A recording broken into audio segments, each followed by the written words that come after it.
আসসালামু আলাইকুম। প্রতিদিনের ন্যায় আজকে আমাদের সাথে উপস্থিত হয়েছে ব্রাহ্মণবাড়িয়ার কৃতি সন্তান আক্তার হোসেন সোহাদ। কেমন আছেন? আলহামদুলিল্লাহ ভালো আছি। আপনি কেমন আছেন? জি, আলহামদুলিল্লাহ। এখন আজকে আমরা আইনের বাইরে থেকে বেশ কয়েকটা প্রশ্ন আমাদের দর্শক সারি থেকে এসেছে, আমরা সেই প্রশ্নগুলো নিয়ে আপনার সাথে কথা বলবো। তো প্রথম কোশ্চেন হচ্ছে যে ব্রাহ্মণবাড়িয়া আমরা যে টেলিভিশন খুললেই প্রতিনিয়ত যে আজকে ব্রাহ্মণবাড়িয়ায় যে সামান্য কি 10 টাকার জন্য বন্ধুকে খুন করছে, এক এক এলাকার সাথে আরেক এলাকার মারামারি, এ বিষয়ে আপনি কি বলবেন? সত্যিকার অর্থে আপনি প্রথমেই বলেছেন যে প্রতিবারের ন্যায় মানে প্রত্যেক দিনই দেখেন, তাই তো? অবশ্যই, অবশ্যই। সত্যিকার অর্থে এটা সম্পূর্ণ ভুল ধারণা। প্রত্যেক দিন যে ঝামেলা হইতেছে এমন না।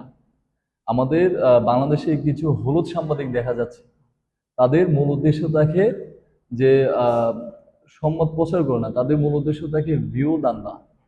তারা ভিউজের আশায় বিভিন্নভাবে বিভিন্ন ইস্যু বা বিভিন্ন ঝামেলা তারা বিভিন্নভাবে অপপ্রচার করছে, জি, যেটা। ধন্যবাদ আপনাকে। হ্যাঁ। এখন আপনাকে দেখে মনে হয় যে আপনার বাসা ব্রাহ্মণবাড়িয়া, এটা আমরা বিলিভ করি বা জানি, কিন্তু আপনাকে দেখে মনে হয় না আপনারা আক্রমণাত্মক।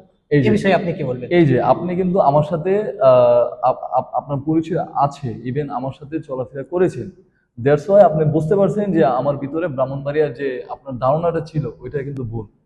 এর মানে এই যে ব্রাহ্মণবাড়িয়া শুধু আমি না, ব্রাহ্মণবাড়িয়া যারা আছে তাদের সাথে আপনারা চলাফেরা করেন, কথাবার্তা বলেন, দরকার পড়লে আমাদের এলাকায় আসেন, দেখেন দেখেন যে আমরা অ্যাকচুয়ালি ব্রাহ্মণবাড়িয়ার যে অপপ্রচারটা চলতেছে বা ব্রাহ্মণবাড়িয়া নিয়ে যে বাংলাদেশে একটা ধারণা, বাজে ধারণা আছে, ওই ধারণাটা কি আসলে সত্যতা প্রমাণিত হচ্ছে কিনা।